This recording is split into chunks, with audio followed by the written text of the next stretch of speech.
এইভাবে 6 ঋতু যেন ঘুরে ফিরে নৃত্য করে আসি।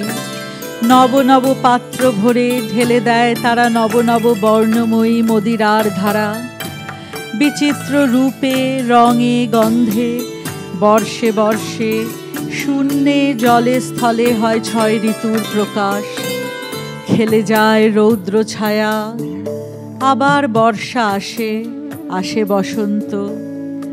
যুগে যুগান্তরে চলতে থাকে ঋতুর উৎসব। বসন্তের যৌবন মোহে প্রস্ফুটিত চঞ্চল চামেলি উদাসী চৈত্র পবনে চকিতে ঝরে যায়। উতলা দক্ষিণ বায়ুর সঙ্গে পথে পথে ঝরতে থাকে পলাশ, বকুল, চম্পক। কিন্তু শেষ বসন্তের হাওয়ায় কাঁপা দোলন চাপার কুড়িখানি বৈশাখের প্রলয় দাহের রৌদ্রতাপে আবার ফুটবে জানি। ফুল ফোটানো সাঙ্গ করে বসন্ত বিদায় নেয়, কিন্তু তার সুর, তার বাণী, তার ছন্দ, তার বেদনা, তার আনন্দের রেশ রয়ে যায় গ্রীষ্মের মধ্যে। তৃষাতপ্ত আকাশ যেন অগ্নিস্নানে ধরাকে করে শুদ্ধ।